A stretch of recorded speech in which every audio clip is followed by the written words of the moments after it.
Hello guys, एक बार फिर से आपका स्वागत है। तो गाइस, हम अपनी सीरीज़ को कंटिन्यू करते हुए मिनिस्ट्री ऑफ कल्चर यानी कि जो आपकी CSS वाली स्कीम है, सेंट्रली स्पॉन्सर्ड स्कीम है, ठीक है। इनको कंप्लीशन की सीरीज़ में आपको मैं सेट वाइज सेट प्रोवाइड करूँगा, ठीक है। 5 से 6 सेट आपको इसके मिलेंगे, ठीक है। इसमें मिनिस्ट्री वाइज जो है आपकी क्या है गाइज, मिनिस्ट्री वाइज आपकी जो स्कीम्स हैं उनको कवर करा जाएगा। तो आज की वीडियो में मैं कवर करूंगा ministry of culture and ministry of women and child development की स्कीम को, ठीक है। आई होप गाइज आप इस वीडियो को अच्छे से एंजॉय कर पाएंगे। तो बढ़ते हैं आगे, देखते हैं पहली स्कीम हम क्या डिस्कस करने वाले हैं आज की इस वीडियो में। तो गाइज पहली स्कीम है एक भारत श्रेष्ठ भारत, ठीक है। सबसे पहले आपको क्या याद रखना है कि एक भारत श्रेष्ठ भारत जो है ये कौन सी मिनिस्ट्री के अंदर आता है, पहला क्वेश्चन जो यहाँ से आपको पूछा जा सकता है। तो गाइज उसके बाद आपको क्या याद रखना है, इसको किसने अनाउंस किया था और कब किया था, डेट आपकी इसको याद रखनी है, ठीक है। और किसकी बर्थ एनिवर्सरी या वगैरह डेथ एनिवर्सरी पे इसको मनाया गया, क्या किया गया, आपको वो याद रखना है, ठीक है। देखते हैं इस स्कीम के बारे में। तो गाइज एक भारत श्रेष्ठ भारत जो इसको अनाउंस किया गया था प्राइम मिनिस्टर के द्वारा, ठीक है। कब? 31 अक्टूबर 2015 को। कौन से ओकेजन पे? जिस वक्त सरदार वल्लभ भाई पटेल, ठीक है, सरदार वल्लभ भाई पटेल की 114th बर्थ एनिवर्सरी थी, ठीक है। उनके उसके ओकेजन पर एक भारत श्रेष्ठ भारत की स्कीम को अनाउंस करा गया था, ठीक है। अब यहाँ पे क्या था, knowledge of culture tradition and practices of different states and UT will lead to an enhanced understanding and bonding between the states. अब यहाँ पे क्या होगा, जो नॉलेज होगा कल्चर का, मतलब कि कल्चर ट्रेडिशन और जो प्रैक्टिसेस है अलग अलग डिफरेंट स्टेट्स की और यूटी की, वहाँ से क्या होगा, एक दूसरे के बीच में क्या होगी, एक अच्छी अंडरस्टैंडिंग होगी, एक अच्छी क्या होगी, बॉन्डिंग होगी स्टेट्स के और यूटीज के बीच में, ठीक है। उसके बाद यहाँ पे क्या होगा कि जितने भी स्कीम के अंदर क्या बताया गया था, मतलब क्या था इसका सिस्टम, के जितने भी स्टेट्स होंगी और यूटी होंगी वो इस प्रोग्राम के अंदर उनको कवर किया जाएगा। यहाँ पे क्या होगा, एक स्टेट और यूटी की पेयरिंग बनाई जाएगी नेशनल लेवल पे, ठीक है। और ये पेयरिंग जो होंगी, ठीक है, ये एक साल के अंदर अंदर ये इफेक्ट में आ जाएंगी या or till the next round of pairing, ठीक है। ये इफेक्ट में कब तक होंगी, एक साल तक या जब तक अगला पेयरिंग का नेक्स्ट राउंड नहीं आ जाता, ठीक है। उसके बाद स्टेट या यूटी लेवल पेयरिंग जो है उसको यूटिलाइज करा जाएगा स्टेट लेवल की एक्टिविटीज़ के लिए, और डिस्ट्रिक्ट लेवल की पेयरिंग जो होगी वो इंडिपेंडेंट होगी of the state level pairing से। स्टेट लेवल पेयरिंग से वो क्या होगी, बिल्कुल इंडिपेंडेंट होगी। तो यहाँ पे क्या होगा, लिंकिंग वेरियस स्टेट्स, यहाँ पे अलग अलग स्टेट्स को, डिस्ट्रिक्ट को यहाँ पे क्या किया जाएगा, लिंक किया जाएगा और उनको कनेक्ट किया जाएगा लोगों के साथ। कैसे?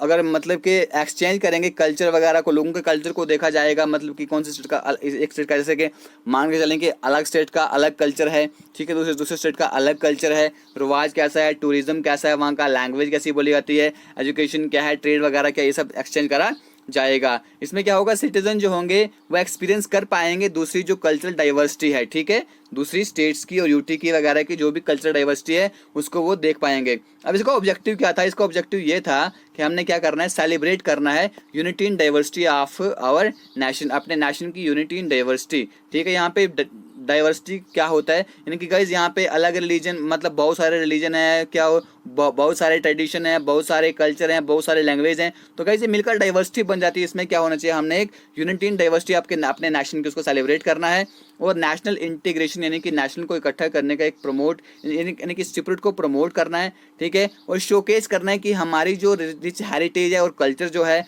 कस्टम जो है, ट्रेडिशन जो, उनको शोकेस करना है। To establish long term engagement, और लॉन्ग टर्म एंगेजमेंट उसको एस्टैब्लिश करना है, और एक ऐसा इन्वायरमेंट क्रिएट करना है जो हमारी लर्निंग को क्या करे, स्टेट्स के बीच में हम एक दूसरे के उसको स्टेट के कल्चर को देख सकें, लैंग्वेज को सीख सकें। तो ये इसके ऑब्जेक्टिव्स थे, ठीक है। तो देखते हैं हमारी अगली स्कीम जो है इसी मिनिस्ट्री के अंदर, वो आती है national mission on cultural mapping of India, ठीक है, NMCMOI। तो गाइस देखो, आपको क्या पूछा जाता है, आपको या तो इनकी एब्रीवेशन पूछी जाएगी, हाँ भाई बताओ ये स्कीम है, इसकी एब्रीवेशन क्या है, ऑप्शन दिए होंगे आपको, बस ऑप्शन क्लिक करने हैं, ठीक है। तो national mission on culture mapping of India was recently launch, इसको रिसेंटली लॉन्च किया गया था, ठीक है। ये मिशन जो है एक भारत श्रेष्ठ भारत का ही जो उसकी अम्ब्रेला प्रोग्राम है उसका ही एक प्रोग्राम, मतलब उसका ही एक हिस्सा है ये भी। तो मिनिस्ट्री ऑफ कल्चर ने इसको लॉन्च किया था in the commemoration of birth anniversary of Pandit Deendayal Upadhyay, ठीक है। जो पंडित दीनदयाल उपाध्याय उनकी बर्थ एनिवर्सरी की कमेमोरेशन पे, ठीक है, इसको किया गया था, लॉन्च करा गया था। अब इस मिशन के एम्स क्या हैं, जो vast and wide separate cultural canvas है इंडिया का, इसको एक ऑब्जेक्टिव कल्चरल मैप बनाना है, ठीक है। और इन्होंने कहा इस स्कीम के अंदर ऑब्जेक्टिव, इसका मिशन रखा इन्होंने। दो गाइज कोई भी स्कीम होती है उसका एक न एक मिशन होता है, एक न एक लक्ष्य होता है, क्या करना है उसको। Designing a mechanism to fulfil the aspiration of the whole artist community of the nation. एक मैकेनिज्म डिज़ाइन किया गया जो एस्पायरेशन है, जितने भी पूरे आर्टिस्ट जो हैं, जो नेशन के जो कम्युनिटी है, ठीक है, उसके एस्पायरेशन को फुलफिल करने के लिए एक मैकेनिज्म बनाया गया, एक डिज़ाइन करा गया। उसके बाद इसके अंदर क्या बताया गया कि जो हमारी रिच कल्चरल हेरिटेज है उसको देखो गाइस, कल्चरल वाले तो कल्चरल हेरिटेज को ही प्रिजर्व करने का होगा इस कंट्री में, ठीक है। लोगों को मतलब कि ये देखा जाएगा कि लोगों के कल्चर किस तरह के हैं, लोगों के ट्रेडिशन किस तरह हैं, उनको इनरिच करना है, ठीक है, उनको प्रमोट करना है, प्रिजर्व करना है। इस तरह की इसके अंदर भी क्या होंगी, सिस्टम होगा। उसके बाद मिशन जो है क्या करेगा, ये एक ओपन एक डिस्ट्रिक्ट चैनल जो है, ठीक है, कम्युनिकेशन जो होंगे आर्टिस्ट वगैरह का जो कम्युनिकेशन होगा एक दूसरे के साथ, उसके बाद एक ओपन चैनल, ये ओपन क्या करेगा, ओपन चैनल, एक डायरेक्ट चैनल ओपन करेगा, जिससे कि गवर्नमेंट क्या करेगी, पीयर टू पीयर कम्युनिकेशन होगा आर्टिस्ट के बीच में, talent horning and hand horning of each other, यानी कि उनके पास जितने भी कर्तव्य हैं, जितने भी टैलेंट हैं, वो एक दूसरे को बता सकें कि ये हमारे पास है, ठीक है। उसके बाद ये दो इंपॉर्टेंट स्कीम थी मिनिस्ट्री ऑफ कल्चर के अंडर, आपको याद रखनी है। उसके बाद ministries of women and child development, तो इसके बारे में हम पढ़ेंगे। तो गाइज बेटी बचाओ बेटी पढ़ाओ, ये तो आप सबने सुना होगा, रट्टा भी अब मतलब अब जबान पे होगा, बेटी बचाओ बेटी पढ़ाओ अक्सर सुनते रहते हैं। अब कौन सी मिनिस्ट्री के अंदर आती है ये आती है guys ministry of women and child development के अंदर आती है, ठीक है। उसने एक क्लैरिफिकेशन इश्यू किया था जिसमें ये कहा गया था कि बेटी बचाओ बेटी पढ़ाओ स्कीम का है, इसका कोई भी प्रोविजन नहीं है individual cash transfer component by government of India. इसने स्टेट किया था यहाँ पे कोई भी इंडिविजुअल कैश जो है ट्रांसफर नहीं किया जाएगा गवर्नमेंट ऑफ इंडिया के द्वारा किसी भी इंडिविजुअल को। अब यहाँ पे क्या होगा, अब बेटी बचाओ बेटी पढ़ाओ की स्कीम का जो फोकस था वो किस पे था, चैलेंजिंग माइंडसेट, ठीक है, लोगों के माइंडसेट को चेंज करना, और जो डीप रूटेड पैट्रियार्की थी, ठीक है, एक होता है पैट्रियार्कल सोसाइटी, एक होता है मैट्रियार्कल सोसाइटी, ठीक है। पैट्रियार्कल सोसाइटी में क्या होता है, जो मर्द होता है उसकी ही चलती है, ठीक है। यहाँ पे औरतों को कोई हक नहीं होता है, औरतों को मतलब नीचा देखा जाता है, औरतों को अपने से कम देखा जाता है, औरतों को इक्वलिटी नहीं होती है यहाँ पे, ठीक है। तो जेंडर इक्वलिटी मतलब कि यहाँ पे क्या जेंडर गैप आ जाता है। तो पैट्रियार्कल सोसाइटी में मतलब कि जड़ें जो बनी हुई थी हमारी सोसाइटी में, उसकी जड़ों को उखाड़ने के लिए क्या करना, लोगों का माइंडसेट चेंज करने के लिए कि यार बेटी को पढ़ाना चाहिए, बेटी को पढ़ाने से क्या होगा कि एक घर का चिराग नहीं बल्कि दो घर के चिराग जलेंगे, एक तो आपका और एक जहाँ पे ये जाएगी उस घर का चिराग भी जलेगा। बेटे को पढ़ाओगे तो आप सिर्फ एक घर को पढ़ाते हो, बेटी को पढ़ाओगे तो आप दो घरों को पढ़ाते हो, ठीक है। तो ये सिस्टम होता है, इस तरह से लोगों का माइंडसेट को चेंज करा गया। और उसके बाद strict enforcement of PC and PNDT act, तो पीसी और पीएनडीटी एक्ट की स्ट्रिक्ट इन्फोर्समेंट करी गई। Advancing education to the of the girl child, और जो छोटी बच्चियां हैं उनको उनके एजुकेशन के लिए क्या, उनके एजुकेशन के सिस्टम को बढ़ाने के लिए क्या क्या ऐसे स्टेप उठाए गए। उसके बाद वुमेन एम्पावरमेंट के इश्यू पर भी फोकस करा गया on a life cycle continuum, ठीक है। उसके बाद इट इज़ नॉट, अब ये डीबीटी नहीं है, यानी कि डायरेक्ट बेनिफिट ट्रांसफर स्कीम नहीं है, यहाँ पे भाई सीधे पैसे आपको नहीं मिलेंगे। बेटी बचाओ बेटी पढ़ाओ स्कीम को लॉन्च करा गया है कब, 2015 में पानीपत में हरियाणा में। एक क्वेश्चन आपसे आपको ये पूछा जा सकता है, क्या ये डायरेक्ट बेनिफिट ट्रांसफर स्कीम है? बिल्कुल ये डायरेक्ट बेनिफिट ट्रांसफर स्कीम नहीं है, ठीक है। और ये कौन सी मिनिस्ट्री का रहता है? 3 क्वेश्चन आपको इस स्कीम से बन सकते हैं। इसके बाद इस स्कीम का क्या है, इस स्कीम का एम ये था कि जेंडर इक्वालिटी को क्या करना है, प्रमोट करना है, और जो और लड़कियों को क्या करना है, बढ़ाना है, इनकी लड़कियों को पढ़ाना है, बढ़ाना नहीं पढ़ाना है, ठीक है। अब इस स्कीम का टारगेट था कि हमने चाइल्ड का सेक्स रेशियो क्या होता है, देखो गाइज के 1000 लड़कों पे यहाँ पे कितनी लड़कियां हैं, समझ रहे हो इस बात को कि अगर 1000 लड़के हैं तो 1000 लड़कों के कंपेयर में यहाँ पे कितनी लड़कियां, उसको उससे हम निकालते हैं चाइल्ड सेक्स रेशियो, ठीक है। और यहाँ पे सेक्स रेशियो को बढ़ाना है, यानी कि लड़कियां और लड़के मैक्सिमम बराबर ही होने चाहिए, ठीक है। तो गाइस इसके लिए इन्होंने ये सिस्टम बनाया था जिससे कि होलिस्टिक एम्पावरमेंट करे जाए लड़कियों को, लड़कियों की एजुकेशन के लिए, लड़कियों की एजुकेशन को बढ़ाया जाए, उसको क्या किया जाए, प्रमोट करा जाए। अब ये क्या है, एक चीज़ यहाँ पे इंपॉर्टेंट पॉइंट ये भी है, ये एक ट्राई मिनिस्ट्रियल एफर्ट है, 3 मिनिस्ट्रियों की ये कोशिश थी। अब याद रखना कौन सी ministry. Ministry of women and child development, जिसकी आज मिनिस्टर कौन है आप मुझे कमेंट बॉक्स करेंगे। चलो मैं आपको बता देता हूँ। तो गाइज वो हैं स्मृति ईरानी, ठीक है। उसके बाद हेल्थ एंड फैमिली वेलफेयर ये, उसके बाद ह्यूमन रिसोर्स डेवलपमेंट 3। तो गाइज ह्यूमन रिसोर्स डेवलपमेंट के मिनिस्टर कौन है, ठीक है, पोखरियाल सर हैं। उसके बाद health and family welfare, health minister कौन है आज हमारे, ये आप मुझे कमेंट बॉक्स में बताएंगे, ठीक है गाइज। इतना तो आप सबको पता होना चाहिए। इन द फर्स्ट फेज, पहले फेज में क्या हुआ कि 100 डिस्ट्रिक्ट जो हैं, 100 डिस्ट्रिक्ट जो हैं with low child sex ratio were selected. तो पहले 100 डिस्ट्रिक्टों को पहले फेज में जहाँ पे लो चाइल्ड सेक्स रेशियो उसको सिलेक्ट किया गया। BBBP वीक, ठीक है, BBBP वीक, यहाँ पे बेटी बचाओ बेटी पढ़ाओ एक वीक मनाया गया। यहाँ पे ministry of women and child development ने एक वीक सेलेक्ट करा यहाँ पे कि बेटी बचाओ बेटी पढ़ाओ वीक मनाया जाएगा। कब से, 9 से 14 अक्टूबर 2017 में, ठीक है। इन्होंने एक बेटी बचाओ बेटी पढ़ाओ वीक भी बनाया। कब, एक क्वेश्चन यहाँ से पूछा जाता है कि भाई बेटी बचाओ बेटी पढ़ाओ वीक कब मनाया गया, 9 से 14 अक्टूबर 2017 में, ठीक है। अब क्या किया जाता है, it celebrated international girl child day. अब इसको इंटरनेशनल गर्ल चाइल्ड डे के व्यू पे भी 11 अक्टूबर 2017 को मनाया गया। अब इस प्रोग्राम की थीम क्या थी, बेटी बचाओ बेटी पढ़ाओ वीक की, the daughters of new India, इस नए इंडिया की डॉटर्स, ठीक है। तो देखते हैं आगे अगली स्कीम हमारी इसी मिनिस्ट्री के अंडर, प्रधानमंत्री मातृ वंदना योजना। अब इसके अंदर क्या है, प्रधानमंत्री मातृ वंदना योजना, इसको इस मिनिस्ट्री ने प्रिपेयर किया, ठीक है। इसके लिए इसकी इम्प्लीमेंटेशन के लिए गाइडलाइंस को ड्राफ्ट किया गया। अब ड्राफ्ट की गाइडलाइंस क्या प्रोवाइड करती है वो देखते हैं। आधार लिंकेज होनी चाहिए। डायरेक्ट बेनिफिट ट्रांसफर जो है 5,000 का बेनिफिशियरी के बैंक या पोस्ट ऑफिस का अकाउंट होगा, 3 इंस्टॉलमेंट में आएगा, ठीक है। अब वहाँ पे क्या होगा, जैसे सबसे पहले जब आपकी क्या होगी, सबसे प्रेगनेंसी के आपकी पहले रजिस्ट्रेशन यहाँ पे होनी चाहिए।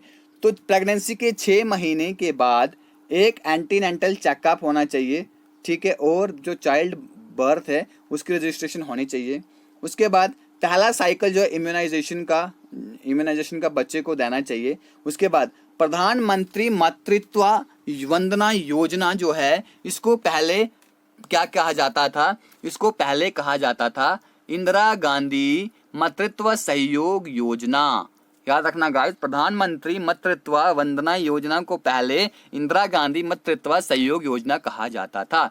अब ये क्या मिलता है, इससे मैटरनिटी बेनिफिट प्रोग्राम मिलता है, इसको गवर्नमेंट ऑफ इंडिया इसको चलाती है, ठीक है। अब ये क्या होता है, it is a conditional cash transfer scheme. अब यहाँ से क्या है, कैश ट्रांसफर स्कीम है, यहाँ से कैश ट्रांसफर किया जाता है किसको, जो प्रेग्नेंट औरतें होती हैं, और लैक्टेटिंग वुमेन क्या हो गया, जो बच्चे को दूध पिलाते हैं उसे कहते हैं lactating women of 19 years of age or above for the first 2 live birth. अब यहाँ पे क्या होता है कि पहले 2 बच्चों को, यानी कि कोई इतने 3, 4, 5 पैदा करे उसको नहीं मिलता है, बल्कि पहले 2 बच्चे, ठीक है, और जिंदा बच्चे होने जिनको किसी के मतलब कि जो चाइल्ड मोर्टेलिटी हो जाती है, मतलब कि जब बच्चा पैदा हो जाता है, पैदा होते मर जाता है, उसको नहीं मिलता है, ठीक है। इन्होंने कहा फर्स्ट 2 लाइव बर्थ उसमें उसको मिलता है। 19 साल से ऊपर की लड़की होनी चाहिए, 19 साल की या 19 साल से ऊपर की लड़की होनी चाहिए, उससे छोटी लड़की होगी उसको नहीं मिलेगा, ठीक है गाइज।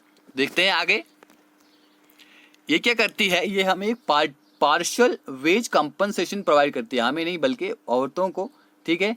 किसके लिए, for wage loss during child birth, जो उनका बच्चे को जन्म देते वक्त जो उनका लॉस होता है, ठीक है, उसके लिए, और बच्चों की केयर के लिए उनको पैसा ये 5,000 दिया जाता है 3 इंस्टॉलमेंट में, ठीक है, ताकि वो अपने बच्चे को क्या कर सके, अपने बच्चे को अच्छे से न्यूट्रिशन वगैरह प्रोवाइड कर सके, ठीक है। 2013 में क्या हुआ था, स्कीम को नेशनल फूड सिक्योरिटी NFSA 2013 के अंदर इसको क्या किया गया था, इसके अंदर लाया गया था to implement the provision of cash maternity benefit of ₹6,000 stated in the act. तो इसको इम्प्लीमेंट करने के लिए कि कैश मैटरनिटी बेनिफिट जो है 6,000 का दिया जाएगा, जो इस एक्ट के अंदर आता है। लेकिन आज कितना मिलता है, 5,000 रुपया मिलता है। अब ये सेंट्रली स्पॉन्सर्ड स्कीम होती है, इसके अंदर क्या होता है, कास्ट ऑफ शेयरिंग रेशो। अब जो शेयरिंग रेशो जो होता है वो कितना होता है, सेंटर देती है 60% और सेंटर एंड स्टेट देती है कितना, 40%, ठीक है। एंड यूटी विद लेजिस्लेचर, और लेजिस्लेचर मतलब जिस यूटी में लेजिस्लेचर है वो देती है 40%, सेंटर देता है 60%, ठीक है। उसके बाद नॉर्थ ईस्टर्न स्टेट्स जो हैं और जो 3 हिमालयन स्टेट जो हैं, यहाँ पे क्या है 90 और 10 का रेशियो है। 90 सेंटर देता है और 10 यहाँ पे स्टेट देती है, और 100% सेंट्रल असिस्टेंस मिलती है किसको, यूनियन टेरिटरीज को विदाउट लेजिस्लेचर। अगर जिस टेरिटरी में लेजिस्लेचर नहीं है, यानी कि दिल्ली में, पुदुचेरी में और जम्मू एंड कश्मीर में यहाँ पे लेजिस्लेचर है, ठीक है, इन तीनों में क्या मिलेगा, यहाँ पे 60-40 का रेशियो होगा, ठीक है। अब जो क्या है, जो टोटली सेंटर के अंडर है, जो पूरी यूनियन टेरिटरी है जहाँ पे लेजिस्लेचर नहीं है, तो वहाँ पे क्या किया जाएगा, वहाँ पे उनको मिलेगा टोटल 100% सेंटर ही वहाँ पे असिस्ट करेगा, ठीक है। तो गाइस बढ़ते हैं अगली स्कीम की तरफ। सेक्सुअल हैरेसमेंट इलेक्ट्रॉनिक बक्स, यानी कि शी बक्स, याद रखना शी बक्स की फुल फॉर्म आपको पूछी जा सकती है, क्या है, सेक्सुअल हैरेसमेंट इलेक्ट्रॉनिक बक्स। ये एक ऑनलाइन कंप्लेंट मैनेजमेंट सिस्टम है, किसके लिए, जो कंप्लेंट को रजिस्टर किया जाता है किसी अगर वर्क प्लेस पे, कहाँ पे, याद रखना वर्क प्लेस पे, अगर जहाँ पे औरतें वगैरह काम करती हैं, अगर वहाँ पे उनका सेक्सुअल हैरेसमेंट होता है तो ऑनलाइन कंप्लेंट कर सकती हैं, ठीक है। इसको ministry of women and child development ने इसको लॉन्च करा था। इसका क्या मतलब होता है, इंश्योर करना कि अच्छे तरीके से जो मतलब कि हमारा एक्ट है, कौन सा, sexual harassment of women at work place, उसकी अच्छे से इफेक्टिव इम्प्लीमेंटेशन हो रही है, ठीक है। उसको इंश्योर करने के लिए यहाँ पे क्या होता है, प्रिवेंशन, प्रोहिबिशन एंड रिड्रेसल, उनको प्रिवेंट किया जाता है, प्रोहिबिट किया जाता है किसको, हैरेसमेंट को, और रिड्रेस किया जाता है जिसको हैरेसमेंट की होगी। इसके अंदर the she act, the SH act, यानी कि सेक्सुअल हैरेसमेंट एक्ट जो है 2013 का ये एक्ट है, इसकी इंप्लीमेंटेशन अच्छे से हो रही है, नहीं हो रही है, इसलिए इन्होंने मतलब कि शी बॉक्स जो है बनाया है, ऑनलाइन कंप्लेंट बॉक्स बनाया है। ये पोर्टल जो है एक ऐसा इनिशिएटिव है जिससे एक ऐसा प्लेटफॉर्म जो है औरत को प्रोवाइड किया जाएगा, जो क्या करती है, काम करती है या किसी भी ऑफिस जाती है, ठीक है। आप सेंट्रल गवर्नमेंट के ऑफिस जाती है, चाहे चाइल्ड मिनिस्ट्रीज में है, डिपार्टमेंट, पब्लिक सेक्टर अंडरटेकिंग में या ऑटोनोमस बॉडीज इंस्टीट्यूशन कहीं भी जाती है, तो वहाँ पे वो क्या कर सकती है, वो फाइल कंप्लेंट कर सकती है अगर उसके खिलाफ हैरेसमेंट होती है, ठीक है, अंडर द एसएच एक्ट, यानी कि सेक्सुअल हैरेसमेंट एक्ट 2013।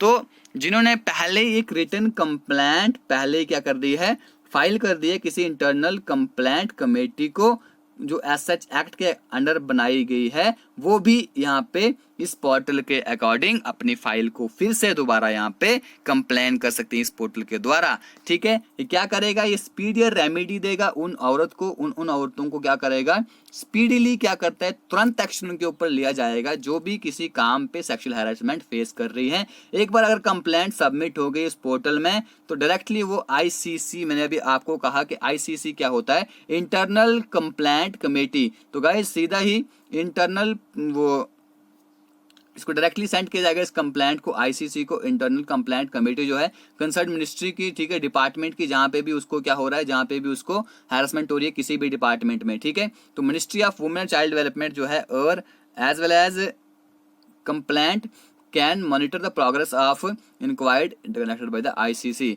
तो अब यहाँ पे क्या करता है, जो ministry of women and child development जो है वो इसकी कंप्लेंट को हमेशा मॉनिटर करती रहती है कि क्या यहाँ पे प्रोग्रेस हुई है या नहीं हुई है। तो इसको बैकग्राउंड के बारे में जान लेते हैं, ठीक है। अब जो सेक्सुअल हैरेसमेंट है वुमेन की women at a work place, इनकी ये जो एक्ट है ये सीख करता है कि वुमेन्स को सेक्सुअल हैरेसमेंट से बचाना है जहाँ पे वो काम करती हैं, ठीक है। इस स्टैट्यूट को सुपरसीड किया गया किसने, this statute superseded the Vishakha guideline. इसके पहले क्या थी, विशाखा गाइडलाइंस थी, उसके अकॉर्डिंग काम होता था, लेकिन इस स्टैट्यूट ने उसको सुपरसीड कर दिया, उसके आगे निकल गया किसके लिए, सेक्सुअल हैरेसमेंट को introduce by supreme court of India, ठीक है। सुप्रीम कोर्ट ने इसको इंट्रोड्यूस करा। इस एक्ट के अकॉर्डिंग क्या है, which also cover student in school में स्टूडेंट्स को भी कवर करता है, कॉलेजेस में या जो हॉस्पिटल में पेशेंट वगैरह हैं, एम्प्लॉयज हैं, लोकल अथॉरिटीज हैं, ठीक है। Will have to set up grievances committee, उनको ग्रीवेंसेस कमेटी बनानी पड़ेगी जहां पे लोगों की ग्रीवियंसेस को सुना जाएगा और इसको इन्वेस्टिगेट करा जाएगा। Employers who fail to comply will be punished with a fine upper to 50,000 rupees, sorry 50,000 rupees. अगर जो एम्प्लॉयर्स यहाँ पे इसको नहीं मानेंगे उनको पनिश करा जाएगा 50,000 रुपये से। ठीक है, तो गाइज ये था हमारा सेट 1। इसमें हमने टोटल 5 स्कीमों को डिस्कस किया। 2 स्कीमें हमने जो है मिनिस्ट्री ऑफ कल्चर की इंपॉर्टेंट स्कीम ली, एक भारत श्रेष्ठ भारत और दूसरी वाली स्कीम। उसके बाद मिनिस्ट्री ऑफ कल्चर जो है ये मिनिस्ट्री ऑफ चाइल्ड एंड ये वुमेन डेवलपमेंट है, इसको हमने करा। ठीक है, इसको हम आगे भी इसका पार्ट करेंगे। इंपॉर्टेंट स्कीम जो है चाहिए, इंपॉर्टेंट मिनिस्ट्रीज की मैं इंपॉर्टेंट स्कीम्स आपको यहाँ पे करवाने वाला हूँ। तो गाइज बने रहें। ठीक है, thank you, God bless you all as always.